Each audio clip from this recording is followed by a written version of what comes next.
स्पायरेन की बात करेंगे तो स्पायरेन कौन होते हैं? स्पायरो कंपाउंड्स होते हैं। अच्छा, स्पायरो कंपाउंड का ना आईयूपीएससी मीनिंग हमारे सिलेबस में नहीं है। स्पायरो कंपाउंड्स कौन होते हैं? वो कंपाउंड जिनमें एक कार्बन दो रिंग में कॉमन हो। एक कार्बन क्या हो? दो रिंग में कॉमन हो, उन्हें हम लोग स्पायरो कंपाउंड्स कहते हैं। स्पायरो कंपाउंड्स भी फर्दर दो तरीके का होता है। एक होता है बेटा ऑड स्पायरेन, दूसरा होता है इवन स्पायरेन। ऑड स्पायरेन वो होता है जो क्या करेगा बेटा, जिसमें ऑड नंबर में रिंग होते हैं, और इवन स्पायरेन वो होता है जिसमें इवन नंबर में रिंग होते हैं। समझना, ऑड स्पायरेन क्या होगा, ये जीआई शो करेगा, और जो इवन नंबर में स्पायरेन है वो जीआई शो नहीं करेगा। बिल्कुल सिमिलर केस है किसके जैसे, ठीक है, क्यूमुलिन की तरह। जैसे ऑड क्यूमुलिन था वो जीआई शो किया था, इवन क्यूमुलिन जीआई शो नहीं किया। अब जरा समझते हैं बातों को, लिख लो पहले ये।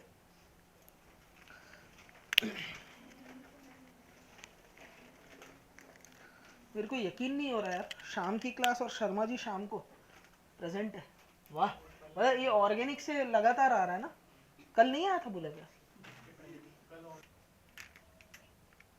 बात को अच्छे तरीके से समझा जाए, जैसे मैं बात करने जा रहा हूं बेटा किसकी, इवन स्पायरेन की। किसकी बात करने जा रहा हूं? इवन स्पायरेन। इवन स्पायरेन वो होगा जिसमें दो मतलब इवन नंबर में रिंग प्रेजेंट होंगे। जैसे फॉर एग्जांपल ये मॉलिक्यूल आपके आंखों के सामने है, ठीक है, ये एक तरीके का कैसा स्पायरेन है? इवन स्पायरेन। इसके स्ट्रक्चर को मैं आपको अगर दिखाऊं, जैसे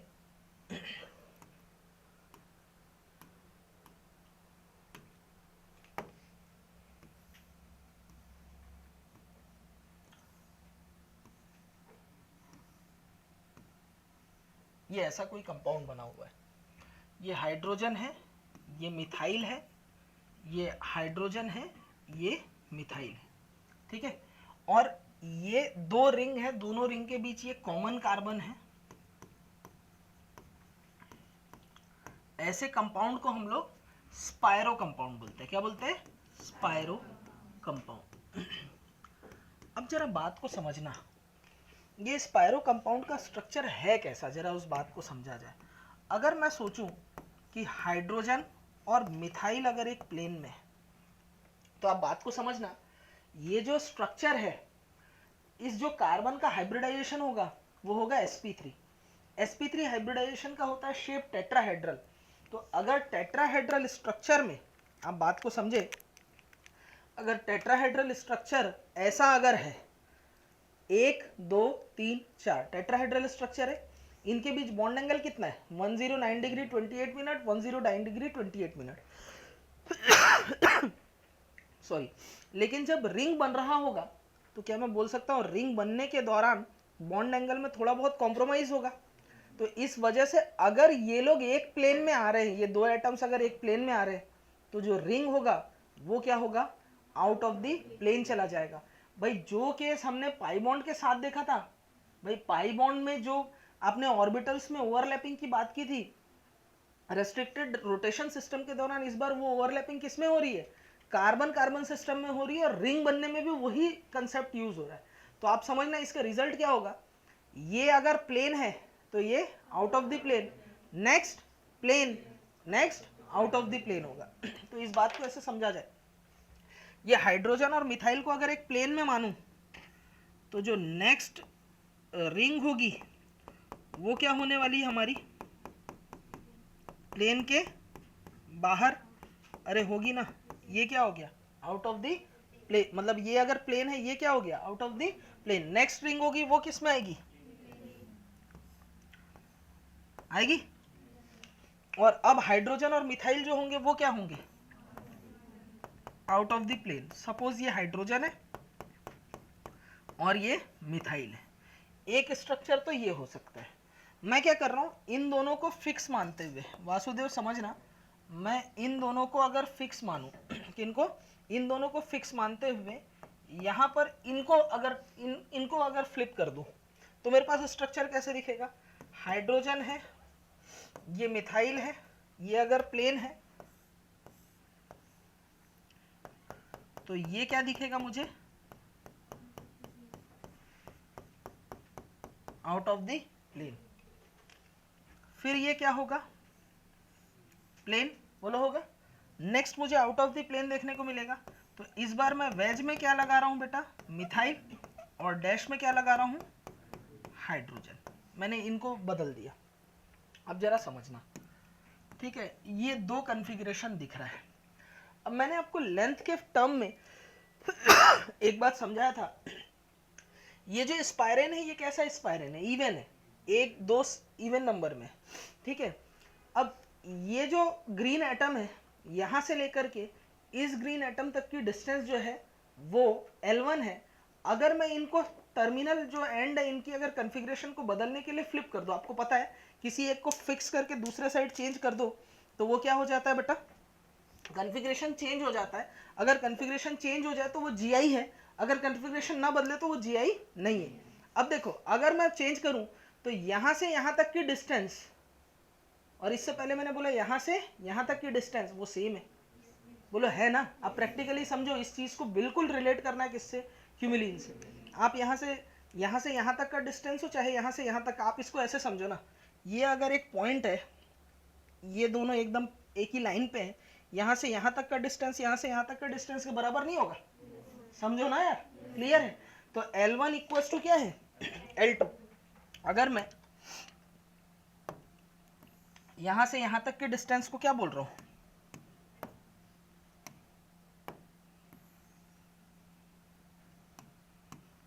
नहीं दिख रहा है, अगर मैं यहां से यहां तक के डिस्टेंस को बोल रहा हूं L1 और यहां से यहां तक के डिस्टेंस को बोल रहा हूं L2, तो आपको मालूम है प्रैक्टिकली L1 इक्वल्स टू क्या है, L2, तो नो GI, यहाँ कोई GI नहीं होगा। इसका मतलब ये दोनों स्ट्रक्चर एक दूसरे के क्या है, आइडेंटिकल। समझ में आया, ये दोनों एक दूसरे के क्या है, आइडेंटिकल है। लिख लो।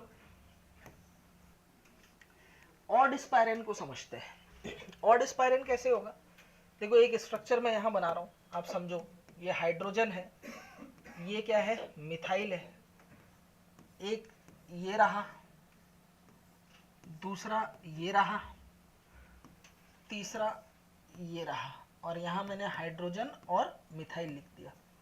अब जरा ये जो ऑड स्पाइरेन है इसके स्ट्रक्चर को समझते हैं।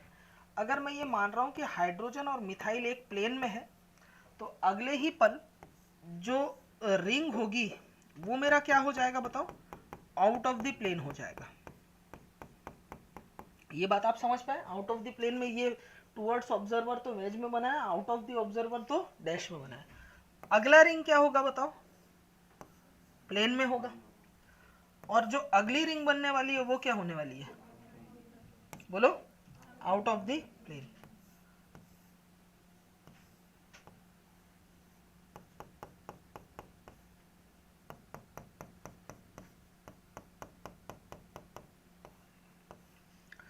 और अब यहां पर ये आएगा प्लेन में, ये हुआ हाइड्रोजन, ये हो गया मिथाइल। एक तो ये स्ट्रक्चर बन रहा है। दूसरे केस में मैं ये कर सकता हूं, एक को फिक्स कर दिया मैंने हाइड्रोजन और मिथाइल को, ठीक है। अब अगला जो रिंग होगा वो क्या होगा बताओ, आउट ऑफ द प्लेन होगा। नेक्स्ट रिंग क्या होगा, इन प्लेन। अगला रिंग out of the plane. Next atoms जो होंगे वो किस में होंगे, इन प्लेन। अब इनका कॉन्फ़िगरेशन चेंज किया तो हाइड्रोजन की जगह मिथाइल और यहाँ हाइड्रोजन लगा है। अब जरा बात को समझना बेटा, सीधा सा मुद्दा है, आप जरा ध्यान दें। ये जो हाइड्रोजन और मिथाइल है, ये हाइड्रोजन मिथाइल एक ही प्लेन में है। सिमिलरली ये हाइड्रोजन मिथाइल, ये हाइड्रोजन मिथाइल क्या है, एक ही प्लेन में।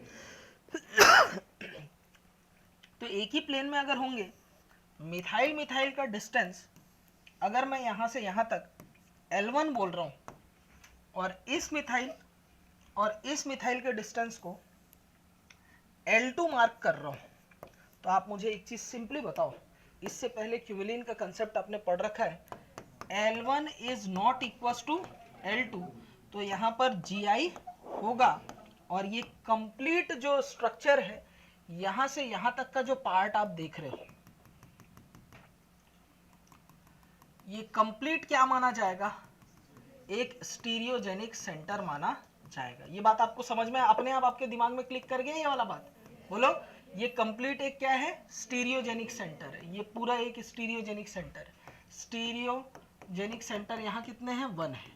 बस शर्त एक ही है कि इवन स्पाइरेन होना चाहिए और एक कार्बन में 2 ग्रुप दोनों के दोनों क्या होने चाहिए, डिफरेंट, जैसे मिथाइल और हाइड्रोजन। वैसे ये एक टर्मिनल पार्ट है कार्बन का, ये कार्बन के भी 2 ग्रुप दोनों के दोनों क्या होने चाहिए, डिफरेंट। तो ये जीआई कर जाएगा और 2 जीआई आपको देखने को मिलेंगे। एक होगा बेटा सेम साइड है तो सिस, डिफरेंट साइड है तो क्या देखने को मिलेगा, ट्रांस। लिखा जाए, ये मैंने बनाने की कोशिश की, हालांकि सेम एटम नहीं मिल रहे। ये अगर एक प्लेन में है तो ये आउट ऑफ दी प्लेन, ये क्या हुआ, प्लेन, ये आउट ऑफ दी प्लेन, ये क्या है, प्लेन। अब देखो ये ग्रीन एटम से ये ग्रीन एटम तक की डिस्टेंस जो है, अगर मैं इसे L1 बोलूं और अगर इसको मैं टर्मिनल पार्ट को यहाँ चेंज कर दूं तो वो डिस्टेंस अलग अलग होगी। वो आपको देखने से समझ में आएगा इस मॉलिक्यूल को, है ना। आप समझो ये व्हाइट और ग्रीन को यहाँ तक का डिस्टेंस देखो, फिर देखो वो ग्रीन से ग्रीन तक का डिस्टेंस क्या सेम है, नहीं है ना। तो ऐसा कंपाउंड जो होगा उसे हम लोग क्या बोलेंगे, हाँ, ऑड स्पायरिंग जीआई शो करेगा। और कंप्लीटली इस पूरे सेटअप को क्या माना जाएगा, एक स्टीरियोजेनिक सेंटर। तन्मय चैट करके बता समझ में आया कि नहीं। देखो अगला है साइक्लो एल्काइलिडीन। साइक्लो मतलब कि रिंग, एल्काइलिडीन मतलब कि डबल बॉन्ड। तो डबल बॉन्ड प्लस रिंग का जो कॉम्बिनेशन होगा उन्हें बोलते हैं साइक्लो एल्काइलिडीन।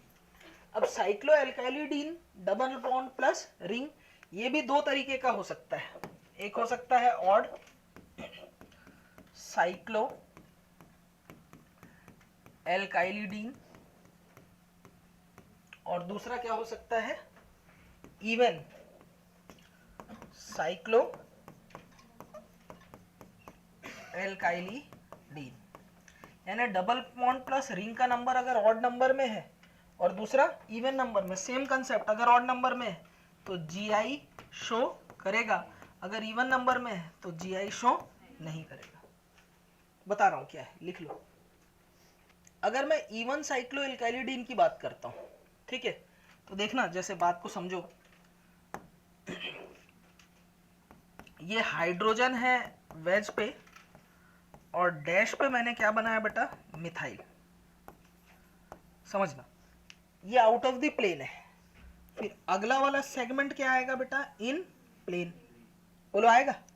अगर प्लेन में है तो आप मुझे बताओ, आप खुद समझ सकते हो, अगला यहाँ जो डबल बॉन्ड अटैच होने वाला है वो क्या होने वाला है, आउट ऑफ द प्लेन। ये अगर आउट ऑफ द प्लेन है, ये प्लेन, ये आउट ऑफ द प्लेन। फिर अब जो एटम आएंगे वो इन प्लेन और विदाउट प्लेन, मतलब आउट ऑफ द प्लेन होंगे कि प्लेन में होंगे, प्लेन में होंगे। ये हो गया हाइड्रोजन, ये हो गया मिथाइल। अब इसको फिक्स रख के मैंने यहाँ का कॉन्फ़िगरेशन बदल दिया। ये हाइड्रोजन है, ये मिथाइल है, हाइड्रोजन है यहाँ वेज पे, डैश पे, और मिथाइल है वेज पे। ये अगर आउट ऑफ द प्लेन है तो जो रिंग होगा वो किस में होगा, प्लेन में होगा। फिर जो डबल बॉन्ड होगा वो आउट ऑफ द प्लेन होगा, और फिर जो बॉन्ड्स होंगे वो किस में होंगे, इन प्लेन। इसका कॉन्फ़िगरेशन चेंज करता हूँ, ये हो गया मिथाइल, ये हो गया हाइड्रोजन। सीधा फंडा है यार, आप खुद देख के वो बात समझ सकते हो, मैं बार बार बोलने जा रहा हूँ। ये मिथाइल मिथाइल का डिस्टेंस क्या है, अगर सपोज L1 है और ये मिथाइल का डिस्टेंस ये क्या है, L2 है, तो इस वाले केस में अगर आउट ऑफ द प्लेन वाला केस होता है तो ये तो कौन सा क्यूमिलीन वाला केस हो गया, इवन क्यूमिलीन वाला केस हो गया। इस केस में क्या होगा, L1 इक्वल्स टू L2, तो कोई जीआई नहीं होगा, कोई जीआई नहीं होगा। लेकिन वहीं अगर मैं ऑड साइक्लो एल्काइलिडीन की बात करूं, ऑड नंबर में, तो जरा बात को समझो। अगर मैं बोलता हूं ये हाइड्रोजन और ये मिथाइल अगर एक प्लेन में है तो अगला जो रिंग अगर मैं बनाऊं वो क्या होगा बताओ, आउट ऑफ द प्लेन।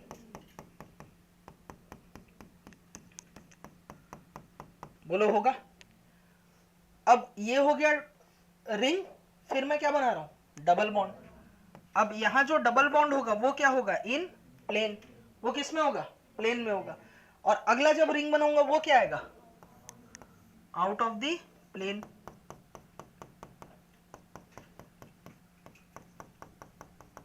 मुझे एक बात बताओ आप, यहां से यहां तक जो मैंने बात करी ये है क्या बेटा, plane, out of the plane, plane, out of the plane. अब क्या आएगा, प्लेन।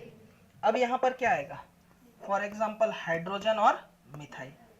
दूसरा कॉन्फ़िगरेशन देखो, यहां मैंने हाइड्रोजन और मिथाइल को फिक्स रखा है और चेंज करने जा रहा हूं इधर के कॉन्फ़िगरेशन को। ये सपोज है मेरे पास क्या, रिंग, फिर क्या आया, डबल बॉन्ड। ये किस में होगा, अगर ये plane, out of the plane, ये क्या है, प्लेन। और अब क्या आने वाला है, वापस से आउट ऑफ द प्लेन।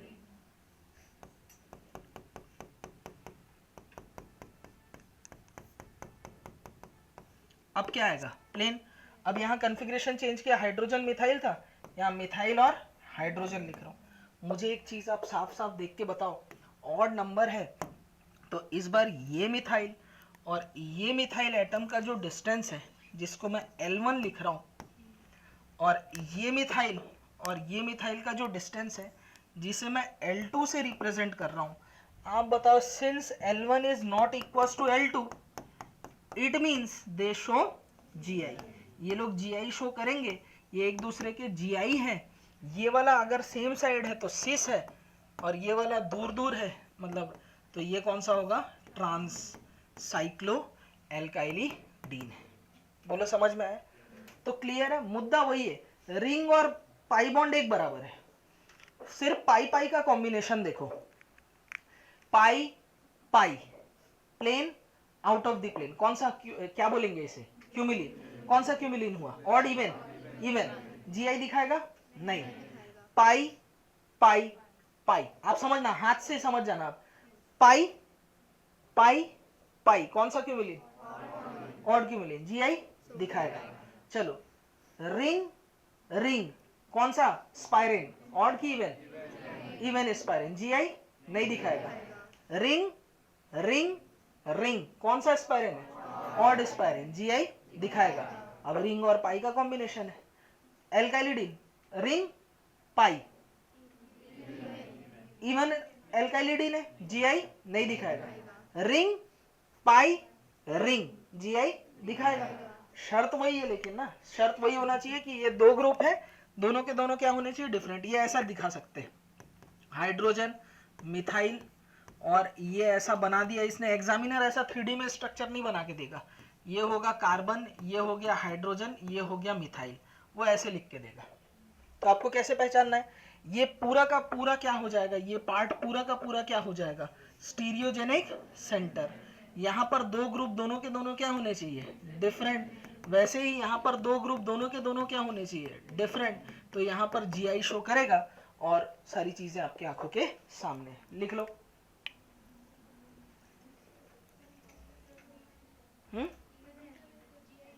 हाँ सॉरी, ये मैंने इवन बना दिया बाय मिस्टेक, करेक्ट बात है।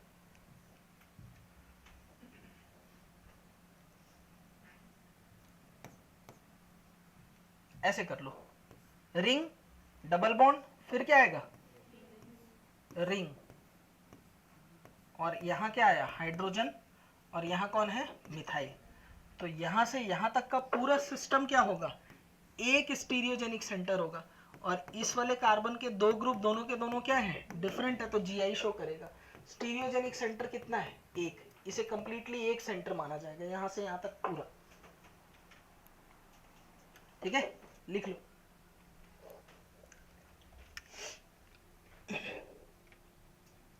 अभी कहाँ गुस्सा आएगा, अभी घर जाना है, दिमाग में वही चल रहा है बस। क्यों, अरे हूँ हाँ करो, यस सर भी बोल रहा हो, नालायक हो।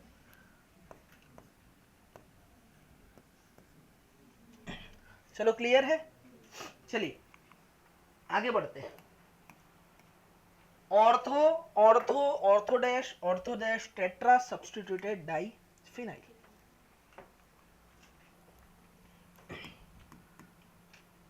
समझना, देखो हमारे पास में ये फिनाइल मॉलिक्यूल होता है, क्या है, फिनाइल मॉलिक्यूल, और ये जो है ये बाईफिनाइल है, क्या है बेटा, बाईफिनाइल, ठीक है, इसका कॉमन नेम क्या है, बाईफिनाइल।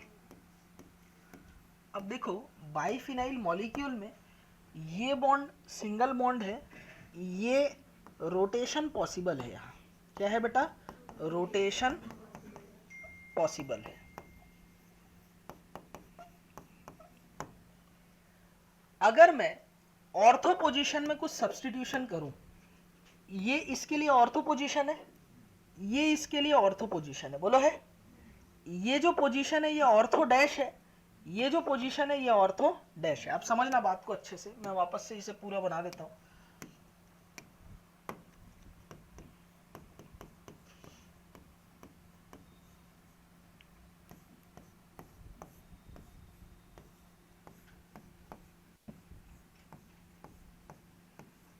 ठीक है, ये यहां पर क्या है बेटा, एक्सिस ऑफ रोटेशन,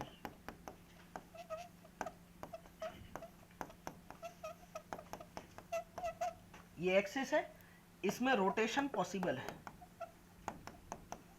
रोटेशन क्या है, पॉसिबल है। ये जो पोजीशन है ना, इसे मैं ऑर्थो पोजीशन बोल रहा हूं। ये भी कौन सा पोजीशन है, ऑर्थो, ये पोजीशन है ऑर्थो डैश, ये पोजीशन है ऑर्थो डैश, ठीक है, ortho ortho ortho dash ortho dash. अभी यहाँ क्या लगे हुए हैं, हाइड्रोजन लगे हुए हैं, हाइड्रोजन की वजह से ये पंखा घूम रहा है, ये ऐसे रोटेट हो रहा है, बोलो बात क्लियर है। लेकिन अगर मैं 4 हाइड्रोजन हटाता हूं, उसके जगह ortho ortho ortho dash ortho dash अगर सब्स्टिट्यूट ऐड कर दूं, तो जरा समझना बात को, क्या होने वाला है। आप बड़े आराम से एक फिनाइल के ऑर्थो पोजीशन में आपने कोई ग्रुप लगा दिया, फॉर एग्जांपल आपने बल्कि ग्रुप लगा दिया, फॉर एग्जांपल ये G है और ये G है, ये कोई ग्रुप है। अब आप चाहते हो, जवान थोड़ा ध्यान देना, इधर उधर खोए खोए से मत रहना, अगर मेरे क्लास में आ गए हो तो मेरे होके रह जाना पार्थ, अगर तुम मेरे साथ होकर के भी मेरे नहीं हो तो आप दुर्योधन हो, जिसके पास भगवान कृष्ण की पूरी सेना थी, ठीक है, नारायणी सेना थी, लेकिन उसके पास भगवान कृष्ण नहीं थे, इसलिए महाभारत हार गया था। तो इस क्लास में अगर आए हो तो मेरे होके रह जाना, यहां आ गए हो लेकिन मन आपका दुर्योधन की तरह कहीं और लगा हुआ है, कि कहीं मेरे फोन में उसका फोन तो नहीं आ रहा होगा, या मैं यहाँ हूँ ये जानते हुए कहीं और बात तो नहीं कर रही होगी। इन दुविधाओं में आप परेशान ही होंगे, और महाभारत है, ये भी युद्ध ही है, ये युद्ध हार जाओगे। तो यहाँ अगर आना है तो मेरी बातों को अच्छे सुनना है और समझना और ध्यान देना है। चलिए यहां तक की बातें क्लियर हुई सभी को। अब जरा ध्यान देना, अगर मैं यहां पर ये बेंजीन रिंग लगाना चाहता हूं, यहां कोई G डैश और ये G डैश लगाऊं, तो यहाँ ये दोनों डांडिया कर रहे होंगे, यहाँ पहले से ये प्रेजेंट ग्रुप इन ग्रुप को आने नहीं देगा। तो मेरी मजबूरी हो जाएगी कि अगर मैं ऑर्थो डैश पोजीशन में कोई ग्रुप लगाना चाहूं, या तो ये बॉन्ड लेंथ को लंबा कर दो खींच के, अब ज्यादा लंबा बॉन्ड लेंथ को भी एक लिमिट तक ही खींचा जा सकता है, इतना लंबा बॉन्ड लेंथ बनाया नहीं जा सकता। तो मेरी मजबूरी क्या होगी कि अब ये रोटेट होकर के लॉक हो जाएगा।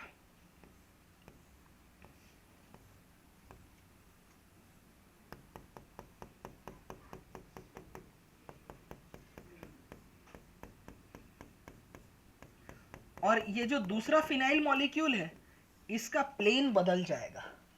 मतलब अगर ये प्लेन है तो आप बात को समझो, ये क्या हो जाएगा, आउट ऑफ द प्लेन, और ये वाला जो ग्रुप है G डैश ये होगा वेज पे, और ये वाला जो ग्रुप है G डैश वो किस पे होगा बेटा, डैश पे। बोलो बात समझ में आ रहा है, अरे हूं हाँ करो।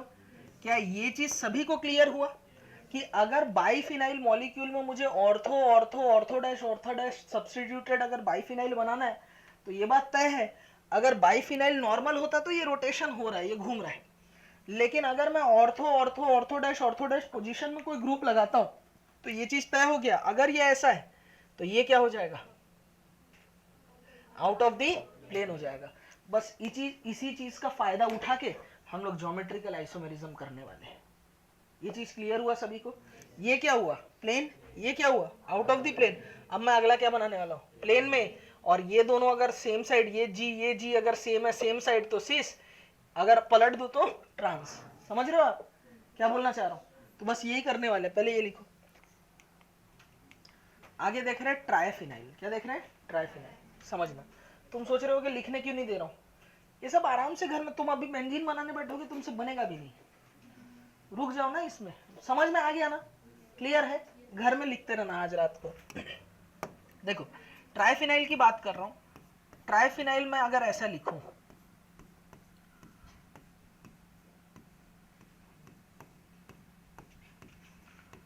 तो बताओ जीआई होगा या नहीं होगा? नहीं होगा। अब जरा समझना, अगर मैं यहां रख रहा हूं मिथाइल, ये लिख लिया इथाइल, ठीक है, यहां मैंने लिखा इथाइल, इथाइल, यहां कुछ भी लगाओ कोई दिक्कत नहीं है, इथाइल, और ये क्या हो गया? इथाइल।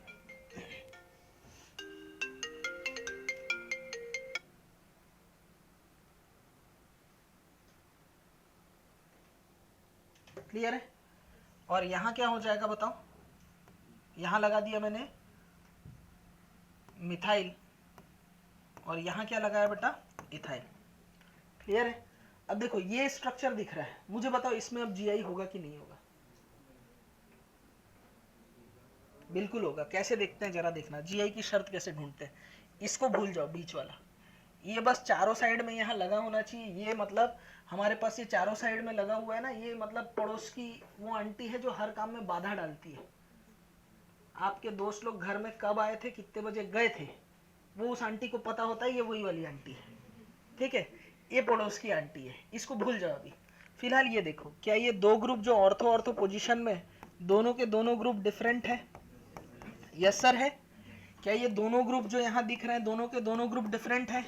यस सर है। तो ये पूरा सिस्टम क्या हो जाएगा?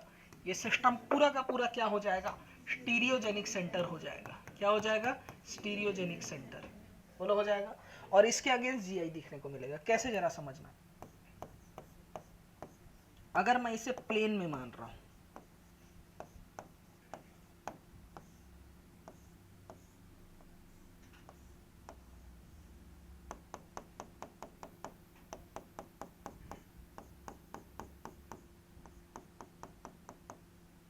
ये क्या हो जाएगा? Out of the plane, ethyl. यहां ग्रुप ऐसे अटैच होने चाहिए जो कबाब में हड्डी बन जाए, जो रोटेशन को रोक दे, बस इनका उद्देश्य ये है। इनमें क्या है ये नहीं देखने की जरूरत। ये हो गया। आगे जो बेंजीन का रिंग आने वाला है वो क्या आने वाला है? इन प्लेन। यहां कौन है?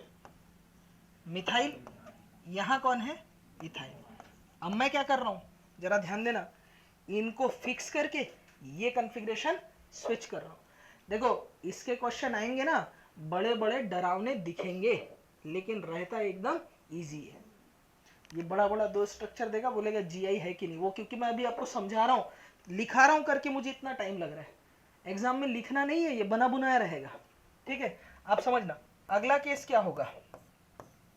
ये हो गया मिथाइल, ये मैंने फिक्स रखा, और ये कौन है? इथाइल। ये दूसरा फिनाइल आ रहा है।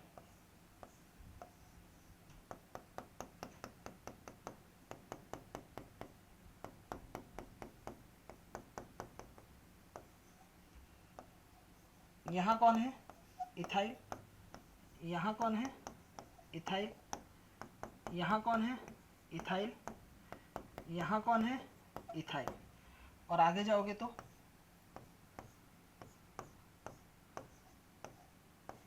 अब यहां मिथाइल था, अब यहां कौन आ गया? इथाइल। यहां कौन आ गया? मिथाइल।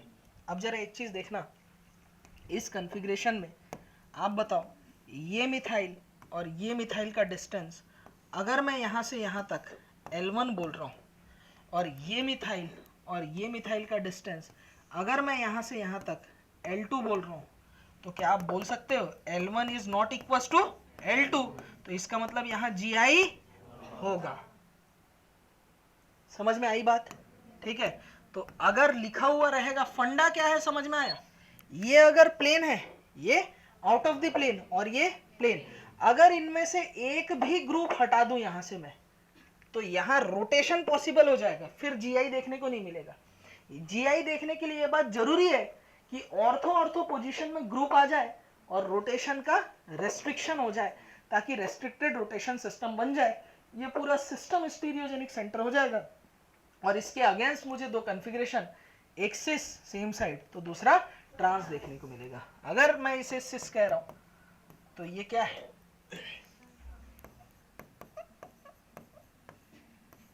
क्या मेरी बात आपको समझ में आई? क्लियर हुआ? ये चीज समझ में आया? यहां तक कोई डाउट वाली बात मुझे देख के बताओ, एक बार घूरा जाए। डायग्राम को देख करके बड़ा बड़ा लिखा करके डरना नहीं है, फंडा समझना है। इसमें जो कंसेप्ट मैंने बताया उसमें कोई डिफरेंस है क्या? मैंने जो कंसेप्ट समझा उसमें कोई आपको दिक्कत है क्या? आप मुझे ये बताओ।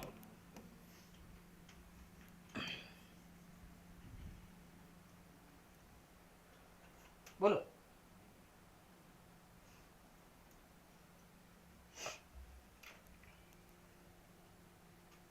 नहीं ना? बीच में ये चार कॉलोनी की आंटियां चारों तरफ नजर है उसका, चारों तरफ पड़ोसी क्या कर रही है देख रही है। अगल बगल में फिनाइल हमारा घर है और दो ग्रुप दोनों डिफरेंट होने चाहिए, बस हो गया, जीआई हो जाएगा। सेम साइड तो सिस, डिस्टेंस अगर बदल गया बढ़ गया तो ट्रांस। बाईफिनाइल में ऐसा नहीं हो सकता था, ट्राईफिनाइल में होता है। ठीक है, एक केस है, ये ध्यान रखेंगे। यहां तक बातें क्लियर है? ठीक है, चलिए। डाईफिनाइल या बाईफिनाइल का केस होगा तो वहां हमने बात कर लिया कि वो होगा ही नहीं। चलिए आगे बात करते हैं नंबर्स ऑफ जीआई। सबसे पहले देखो, ये जो कंपाउंड दिख रहा है ये क्या है? स्पाइरेन है। क्या है बेटा? स्पाइरेन। कौन सा? ऑड की इवन? ऑड। जीआई दिखा सकता है नहीं दिखा सकता है? दिखा सकता है। क्या ये दो ग्रुप दोनों के दोनों डिफरेंट है? क्या ये दो ग्रुप दोनों के दोनों डिफरेंट है? Yes sir. यहां से यहां तक पूरा का पूरा एक ये होल सिस्टम क्या हो जाएगा? Stereogenic centre. स्टीरियोजेनिक सेंटर कितना है? 1। तो यहाँ जीआई दिखाएगा नहीं दिखाएगा? कितना दिखाएगा? 2। बोलो नहीं आया समझ में? चलिए यहाँ बात करते हैं। यहाँ पर देखो ये स्टीरियोजेनिक सेंटर हो सकता है। कई बच्चा क्या सोचते हैं कि यहाँ पर अगर ऑड नंबर में है स्पाइरेन तो वो जीआई दिखाएगा ही दिखाएगा। अरे धात, ये गलत है। यहाँ पर देखो दोनों के दोनों क्या है? डिफरेंट है। बोलो है कि नहीं है? अरे सॉरी, सेम है। क्या है? सेम है। ये दोनों के दोनों क्या है? सेम है। और ये क्या है बताओ? डिफरेंट है। दोनों का डिफरेंट होना जरूरी है, यानी यहाँ स्टीरियोजेनिक सेंटर नहीं होगा और स्टीरियोजेनिक सेंटर 0 है तो जीआई कहां से दिखाएगा जादू? नहीं दिखाएगा। बोलो क्लियर है? चलो आगे बढ़ते हैं, अगला क्वेश्चन करेंगे। जरा देखो ये क्वेश्चन क्या है, इधर देखो। क्या ये स्पाइरेन है? एल्काइलिडीन है? Yes sir. कौन सा एल्काइलिडीन है? साइक्लो एल्काइलिडीन में कौन सा पार्ट है बताओ? इवन वाला रिंग, और ये आउट ऑफ द प्लेन है ना, plane out of the plane. तो बताओ ये जीआई दिखा सकता है क्या? नहीं। लेकिन इससे पहले याद करो, यहाँ रिंग है। बोलो रिंग है। चलिए ये कंप्लीट स्टीरियोजेनिक सेंटर तो नहीं हो सकता, लेकिन पार्ट में देखते हैं। ये sp3 है, चलो एक तो मिल गया। यहाँ नहीं है, ये नहीं है, तो क्या रिंग स्टीरियोजेनिक सेंटर हो सकता है? नहीं। जरा डबल बॉन्ड पे जाते हैं, यहाँ दोनों ग्रुप दोनों डिफरेंट है। बोलो है? चलिए आगे देखते हैं। इधर क्लॉकवाइज गया, कार्बन कार्बन कार्बन आया और इधर मिथाइल लगा हुआ।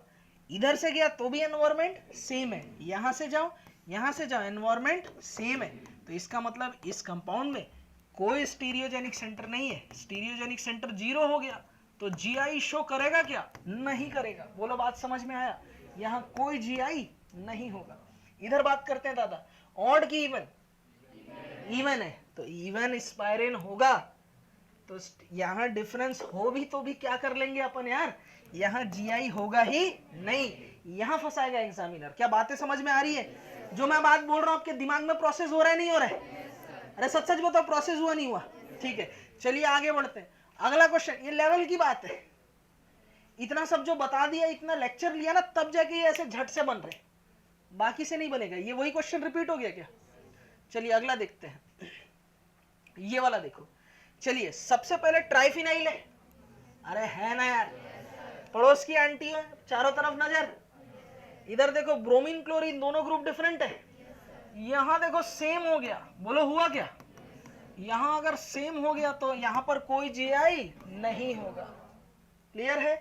पड़ोस की आंटी चारों साइड नजर है। हमारे पास देखो ब्रोमीन क्लोरीन दोनों ग्रुप डिफरेंट, यहाँ पर क्लोरीन ब्रोमीन दोनों ग्रुप डिफरेंट, तो यहाँ पर क्या होगा, जीआई होगा नहीं होगा? होगा। अरे होगा ना? तो बोल दो, ऊपर वालों को भी सुनाई देना चाहिए, होगा नहीं होगा? लाशों तुम्हारे पड़ोस वाले को भी नहीं सुनाई दे रहा है। हम मर गया हूं सर, हम जिंदा सांस भर चल रहा है लेकिन हम मरा हुआ हूं, हमारा शरीर भरे यहाँ पे है लेकिन आत्मा कहीं और है। आत्मा हमारा अभी दिवाली मना रहा है घर के आसपास में, नानी गांव।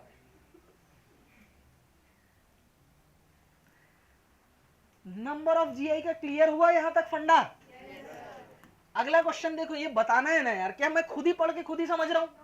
आपको समझ में आ रहा है तो हाँ बोलो जोर से। ठीक है, ये हुई ना बात। अभी देखो यहां पर जीआई हो सकता है क्या? अरे यार जीआई होने के लिए ट्राइफिनाइल मांगता है ना, ये क्या है, बाइफिनाइल, यहाँ कोई जीआई नहीं होगा। बोलो बात समझ में आ रहा है? कोई जीआई नहीं होगा। क्या यहाँ तक चीजें क्लियर? क्लियर हुआ? नहीं आया समझ में? चलो लिख लो। अब इसी के साथ ही जीआई के जितने केसेस थे वो मेरे क्या होते हैं, कंप्लीट होते हैं। क्लियर है? मतलब जियोमेट्रिकल आइसोमेरिज्म खत्म नहीं हुआ है, जीआई के जितने टाइप्स थे, जितने क्वेश्चन मैक्सिमम थे, वो अब आपसे बन जाएंगे। बन जाएगा? ठीक है, लिख लो। लिखेंगे physical properties of GI. Chemical property तो जब अपन स्टीरियो केमिस्ट्री पढ़ेंगे ना, तब हम देखेंगे स्टीरियो केमिस्ट्री ऑफ कंपाउंड्स। जब देखेंगे तो वहां जीआई के बारे में आपको पता चलेगा, उनकी प्रॉपर्टी, कौन रिएक्ट करेगा कौन नहीं करेगा, वो सब आगे पता चलेगा। पहले हम लोग देखेंगे हाइड्रोजनेशन, सेकंड डायपोल मोमेंट जो कि मैं पढ़ा चुका हूं, तीसरा बॉइलिंग पॉइंट, चौथा सॉल्युबिलिटी इन वाटर, और पांचवा देखेंगे मेल्टिंग पॉइंट। इतनी प्रॉपर्टी समझना है। हेडिंग डालो, physical properties of GI. First hydrogenation, second dipole moment, third boiling point, fourth solubility in water, और फिफ्थ मेल्टिंग पॉइंट। ठीक है, चलिए पहला हम लोग देखने जा रहे हैं हाइड्रोजनेशन। देखो ध्यान दो, हाइड्रोजनेशन क्या होता है, ये रिएक्शन हम लोग पढ़ेंगे। अगर कोई एल्कीन है यानी अनसैचुरेटेड हाइड्रोकार्बन है, उसकी रिएक्शन निकेल, पैलेडियम या प्लेटिनम के साथ in presence of hydrogen gas, अगर मैं हाइड्रोजन गैस पास करता हूं, ठीक है, रेने निकेल और हाइड्रोजन अगर लिया जाता है तो ये एक नेमिंग रिएक्शन हो जाता है। इसे बोलते हैं सेबेथियर सेंड्रेंस रिएक्शन। मैंने आपको नेमिंग रिएक्शन का एक मेरा हैंड रिटन बुकलेट दिया था, जब आपका एडमिशन हुआ था उसी दिन ही दे दिया था आपको। वो बुकलेट दिवाली छुट्टी के बाद जब आप आएंगे तो वो नेमिंग रिएक्शन वाली बुकलेट आपको हर दिन लेके आनी है। तो क्या होता है, ये बॉन्ड ब्रेक होता है और यहाँ हाइड्रोजन ऐड हो जाता है, जिस वजह से अनसैचुरेटेड हाइड्रोकार्बन सैचुरेटेड हाइड्रोकार्बन में बदल जाता है। अब सवाल ये पैदा होता है कि अगर मैं सीस ले लूं और अगर मैं ट्रांस ले लूं और उनका हाइड्रोजनेशन कर रहा हूं, सीन एडिशन कर रहा हूं, तो वहां पर बनने वाला प्रोडक्ट क्या अलग अलग बनेगा कि एक ही बनेगा? जरा वो देखा जाए। तो जरा देखना, अगर मैं R C H C H R cis isomer ले रहा हूं और इसकी रिएक्शन निकेल, पैलेडियम या प्लेटिनम के साथ in presence of hydrogen gas कर रहा हूं, तो सीन एडिशन होगा और आपके पास क्या मिलेगा, एच सी आर एच, और यहां क्या हो जाएगा, सी एच एच आर। ठीक है, यानी एल्केन बन जाएगा, हाइड्रोजन ऐड हो जाएगा, ये बॉन्ड टूटेगा और दो हाइड्रोजन यहाँ ऐड हो जाएंगे, सेम साइड से ऐड होते हैं। मतलब सीन एडिशन बोलने का मतलब क्या होता है ना, ये जो निकेल का मेटल ऐसा रहता है, इसके ऊपर हाइड्रोजन लगे रहते हैं। अब हाइड्रोजन जब जुड़ चुका है ना, इसके ऊपर से जब ये कंपाउंड पास होता है, एल्कीन, एल्कीन जब इसके ऊपर से पास होता है, तब पास होने के टाइम पे ये बॉन्ड ब्रेक होते हैं, ट्रांजिशन स्टेट आता है और हाइड्रोजन सेम साइड से ऐड हो जाते हैं, यहाँ हाइड्रोजन एक ही साइड से जुड़ जाता है। तो जुड़ने से हमारे पास कोई फर्क नहीं पड़ेगा, ये क्या बना, एल्केन ही तो बना ना, कोई फर्क पड़ा नहीं। अगर ट्रांस ले लो,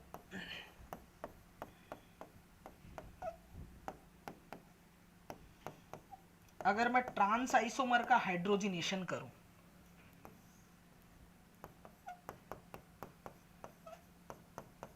समझाऊंगा ना मैं, ये हाइड्रोजनेशन आपको डिटेल में पढ़ाऊंगा, घबराए ना इस चीज को कि ये क्या लिख दिया है, इस पे चिंतित आप ना हो, ये पूरा डिटेल में मैं पढ़ाऊंगा आपको हाइड्रोकार्बन चैप्टर पढ़ाते हुए। तो अब ये बॉन्ड ब्रेक होगा और हाइड्रोजन जब ऐड होगा तो आप देखें RCH और यहाँ क्या बनेगा HHR। आप ध्यान देना इस कंपाउंड और इस कंपाउंड में कोई भी डिफरेंस नहीं है, दोनों कंपाउंड क्या है सेम ही, दोनों क्या है बेटा सेम प्रोडक्ट है। तो सिस आइसोमर हो या ट्रांस आइसोमर हो, अगर इनका हाइड्रोजनेशन किया जाता है तो ये एक ही टाइप का प्रोडक्ट देते हैं। ये पहली प्रॉपर्टी हमारे पास आई। क्या मेरी बात आपको समझ में? During hydrogenation cis trans isomers give similar product. बोलो बात क्लियर? समझ में आया ये बात सभी को? पक्का आया? क्या ये पॉइंट क्लियर हुआ? फटाफट लिखेंगे।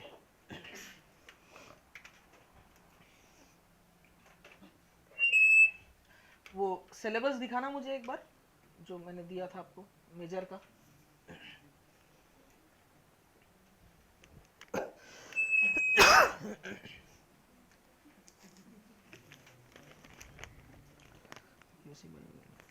ठीक है, CTS 4 का जो सिलेबस है ना, GOC बायोमोलिक्यूल प्रैक्टिकल केमिस्ट्री, तो बायोमोलिक्यूल तो हो गया हमारा, प्रैक्टिकल केमिस्ट्री कल से शुरू हो जाएगा। GOC का लगभग 30% पार्ट हम लोग कंप्लीट कर लेंगे। अगर ऑप्टिकल हो जाता तो मैं बोल सकता था 30% है, ऑप्टिकल थोड़ा सा बचा हुआ है। ऑप्टिकल में मेरे कुछ लेक्चर्स लगेंगे।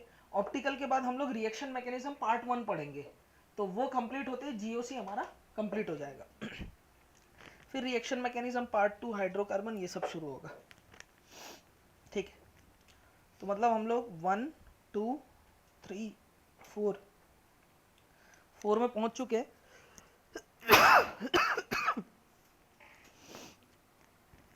5 6 7 तक हम लोग दिसंबर में कंप्लीट कर लेंगे, दिसंबर 15 तक। दिसंबर 1 में हमारा CTS 8 जाएंगे ना, दिसंबर जनवरी फरवरी, हाँ आराम से, कोई दिक्कत नहीं है, बेस्ट है।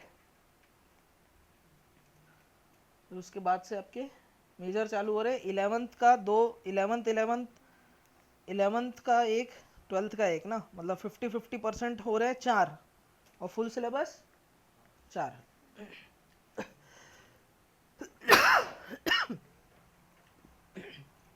क्लियर बच्चों?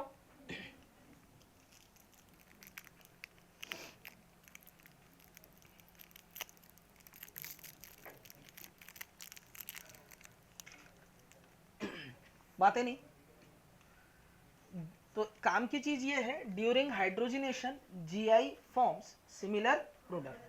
अब जरा देखना, अगर मैं ऐसा लिखता हूं,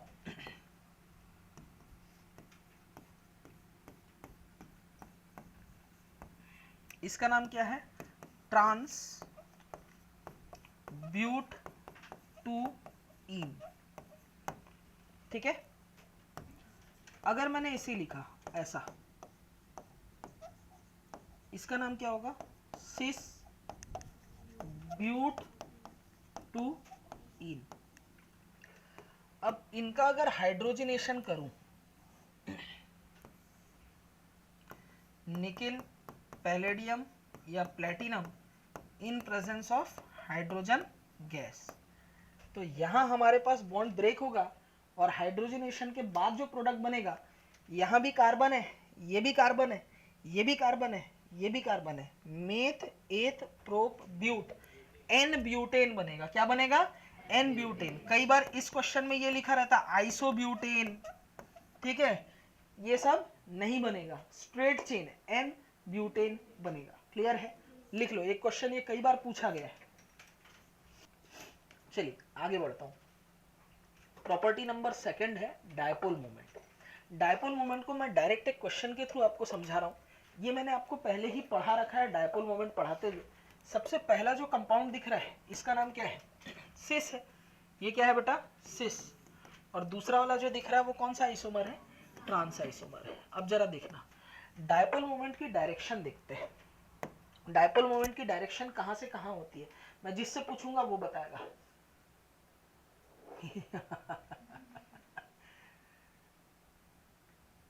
नोबल बताएगा।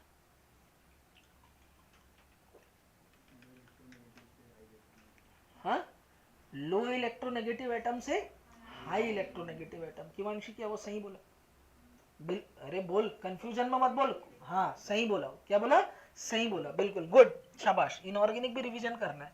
अब देखो ये sp2 हाइब्रिडाइज कार्बन है, ये sp3 है, ये हाई इलेक्ट्रोनेगेटिव है, ये लो इलेक्ट्रोनेगेटिव है, इससे इलेक्ट्रॉन ये खींचेगा, जिस वजह से इस पे नेगेटिव चार्ज, इस पे आ जाएगा पॉजिटिव चार्ज। तो डायपोल मोमेंट की डायरेक्शन होगी यहां से यहां, और यहां डायपोल मोमेंट की डायरेक्शन होगी यहां से, सॉरी, यहां डायपोल मोमेंट की डायरेक्शन होगी यहां से यहां, बोलो होगी। जबकि इस केस में क्या होगा, एक डायपोल मोमेंट वेक्टर यहां से यहां बन रहा है, तो दूसरा डायपोल मोमेंट वेक्टर इसके इक्वल और ऑपोजिट डायरेक्शन में बन रहा है। तो एक चीज मुझे बताओ, यहां mu is not equal to 0 दिख रहा है, नहीं दिख रहा आपको? और यहां पर म्यू इक्वल टू 0, दो इक्वल वेक्टर इक्वल और अपोजिट है, ये मैंने पढ़ा दिया है। किसी को इसमें डाउट है तो मुझसे पूछ सकते हैं हाथ खड़े करके। ये किधर पढ़ाया था? Once upon a time, dipole moment, chemical bonding वाले यूनिट में, है ना? मेरे ख्याल से 20वें 22वें लेक्चर के आसपास थे हम यहाँ, ठीक है। चलिए देख लेंगे। तो dipole moment, boiling point, melting point, solubility, stability, इन पूरी चीजों की बात मैं करूंगा। सबसे पहले डायपोल मोमेंट की बात करेंगे। तो सिस और ट्रांस में डायपोल मोमेंट किसका ज्यादा, बताओ? सिस का ज्यादा है, किससे बेटा? ट्रांस से। ये चीज क्लियर हुआ? सिस का डायपोल मोमेंट किससे ज्यादा है? ट्रांस से ज्यादा है। अब जरा दूसरा केस देखते हैं, चलो वो लिख लो। चलो क्लियर है, आगे बढ़ो। ठीक, देखो ये मैं बताऊंगा अभी, यहाँ थोड़ी देर में। इस क्वेश्चन को आप सॉल्व करें, मुझे बताएं किसका डायपोल मोमेंट यहां ज्यादा होगा, फर्स्ट की सेकंड? अच्छा फर्स्ट क्या है? अरे फर्स्ट क्या है? सिस है, ठीक है। और सेकंड वाला जो का आइसोमर है वो क्या है? ट्रांस है। ध्यान दो, डायपोल मोमेंट की डायरेक्शन CH3 से C की तरफ है, ठीक है। और कार्बन और क्लोरीन की तरफ देखो तो क्लोरीन की इलेक्ट्रोनेगेटिविटी ज्यादा है, क्लोरीन अपनी तरफ इलेक्ट्रॉन को खींचेगा, तो यहाँ प्लस यहाँ माइनस, ये डायरेक्शन होगा इधर। ठीक वैसे ही कार्बन से क्लोरीन की तरफ डायपोल मोमेंट वेक्टर होगा, और CH3 से कार्बन की तरफ डायपोल मोमेंट वेक्टर बनेगा। मुझे बताओ म्यू कहाँ 0 होगा? किसी में भी नहीं होगा। ध्यान देना, यहाँ भी mu is not equal to 0 और यहाँ भी mu is not equal to 0। लेकिन डायपोल मोमेंट किसका ज्यादा मिलेगा? ट्रांस का ज्यादा मिलेगा। क्यों? दोनों डायपोल मोमेंट वेक्टर के बीच में एंगल कितना है? 0 डिग्री का, तो मैक्सिमम रिजल्ट मिलेगा। यहाँ तो कुछ सेपरेशन एंगल है जिस वजह से मैग्नीट्यूड कम हो जाएगा। फिजिक्स बोलते हैं इसको वेक्टर अलजेब्रा। बोलो बात क्लियर है? हाँ चलिए, तो डायपोल मोमेंट किसका ज्यादा हुआ है इस बार, सिस के ट्रांस? ट्रांस का ज्यादा हुआ। कई बच्चे ऐसे रट के बैठते हैं कि हमेशा सिस का डायपोल मोमेंट ज्यादा ट्रांस का कम, ऐसा नहीं है। लिखा जाए इसे, हेलो देखो, बॉइलिंग पॉइंट की अगर मैं बात करता हूं तो बॉइलिंग पॉइंट जो होता है वो डायरेक्टली प्रोपोर्शनल टू होगा म्यू की। आप मुझे एक चीज बताओ, म्यू मतलब होता है डायपोल मोमेंट। अगर म्यू ज्यादा होगा तो मॉलिक्यूल की पोलैरिटी बढ़ेगी। मॉलिक्यूल की पोलैरिटी बढ़ती है यानी उसके अंदर आयनिक कैरेक्टर आ रहे हैं। पोलैरिटी बढ़ने का एक मतलब तो ये भी हुआ। और आयनिक कैरेक्टर अगर ज़्यादा होगा तो आपको पता है आयनिक कंपाउंड्स का मेल्टिंग बॉइलिंग पॉइंट क्या होता है? ज़्यादा होता है। तो boiling point directly proportional to mu होता है। सॉल्युबिलिटी की जब हम बात करते हैं तो हम लोग सॉल्युबिलिटी इन वाटर में देख रहे होते हैं।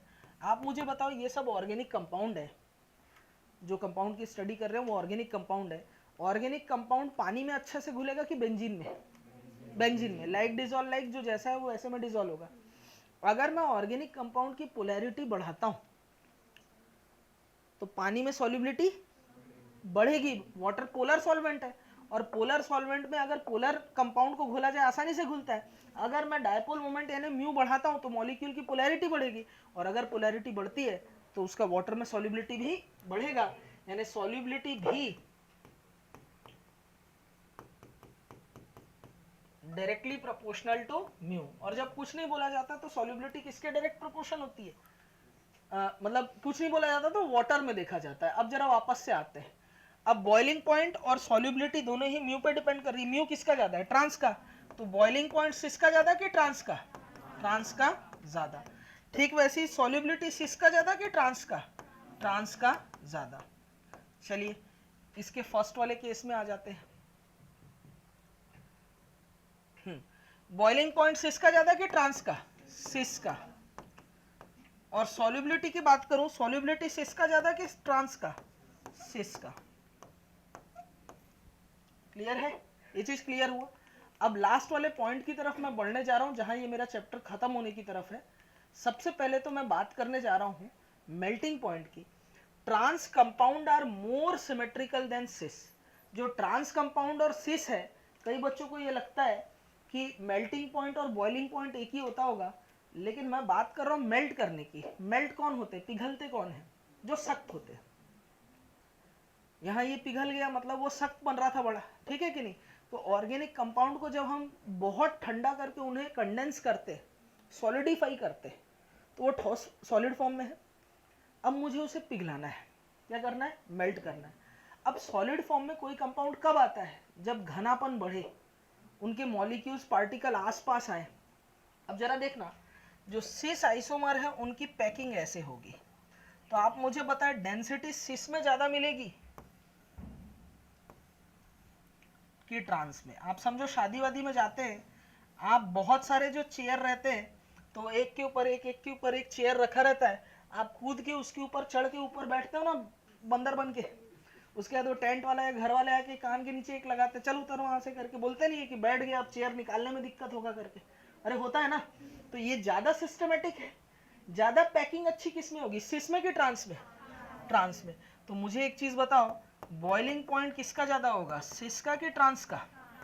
हाँ, तो बॉइलिंग पॉइंट बोल गया मैंने। मैं किसकी बात कर रहा हूँ? मेल्टिंग पॉइंट की बात कर रहा हूँ। तो ट्रांस में बहुत अच्छी पैकेजिंग हुई है, बहुत सिमेट्रिकल पैकिंग हुआ है, एफिशिएंटली पैक हुआ है यहाँ। तो इसका मेल्ट करना ट्रांस को थोड़ा मुश्किल होगा as compare to cis. Cis trans की बात हो रही है, वैसे ही ट्रांस को रिलेटेड था ई, और ये जेड है ना, तो इसमें ई जेड में ध्यान रखना बेटा, ई का मेल्टिंग पॉइंट क्या होगा? ज्यादा होगा। ये आप थोड़ा सा ध्यान रखेंगे। क्लियर है? ठीक है। चलिए अब ई जेड की बात हो गई, सिस ट्रांस की बात हो गई है। सिस ट्रांस वाला ज्यादा इंपॉर्टेंट है। अच्छा, दूसरी चीज स्टेबिलिटी जो होती है, stability is directly proportional to thermal stability की बात करते हैं। स्टेबिलिटी की बात जब करते हैं तो थर्मल स्टेबिलिटी की। मुझे बताओ, अगर मैं गर्म करना चालू करूं तो कौन पहले टूटेगा? सिस वाला पहले टूटेगा, पिघल जाएगा। कौन लास्ट तक बना रहेगा? ट्रांस वाला। तो स्टेबिलिटी डायरेक्टली प्रोपोर्शनल टू क्या होगा? Melting point. मुझे बताओ मेल्टिंग पॉइंट सिस का ज्यादा कि ट्रांस का? किसका? ट्रांस का। तो आते हैं इस क्वेश्चन में, मेल्टिंग पॉइंट किसका ज्यादा? ट्रांस का ज्यादा है। किससे? सिस से। तो स्टेबिलिटी भी किसकी ज्यादा होगी? सिस की कि ट्रांस की? ट्रांस की स्टेबिलिटी ज्यादा होगी। कई लोग के दिमाग में क्या चलता है मालूम है? सिस हीरो है, ट्रांस विलन है। ठीक वैसे ही जैसे ऑक्सीजन हीरो है, कार्बन डाइऑक्साइड विलन है। तो स्टेबिलिटी का क्वेश्चन आता है, जय माता दी बोलते हैं और सिस को टिक करके आगे बढ़ जाते हैं। ऐसा नहीं है, जो ट्रांस है वो ज्यादा स्टेबल है। लॉजिकली सोचना है। आगे बढ़ते हैं। डायपोल मोमेंट के बाद ये दूसरा क्वेश्चन जो हमारा था, मेल्टिंग पॉइंट किसका ज्यादा होगा? सिस का कि ट्रांस का? ऑब्वियसली ट्रांस का, क्योंकि इसकी पैकिंग बहुत अच्छे से होती है। तो बताओ स्टेबिलिटी किसका ज्यादा होगा? सिस की ट्रांस? बोल के पढ़ो, आवाज नहीं आया छुट्टी नहीं दूंगा, इसके बाद और पढ़ा दूंगा।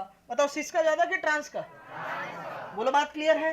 ठीक है। और इसी के साथ ही ज्योमेट्रिकल आइसोमरिज्म हमारा समाप्त होता है। खुश रहिए, मस्त रहिए, देखते रहिए केमिस्ट्री की क्लास। सभी को दिवाली की ढेर सारी शुभकामनाएं। Thank you very much. लिख लो। हाँ बोल, लास्ट पेज में। जुगाड़ ऐसे ट्रिक्स कोई नहीं देगा तुमको, सिंपल टिप्स, PCM भी everything now easily on your finger tips. जो भी चाहिए ले लेना।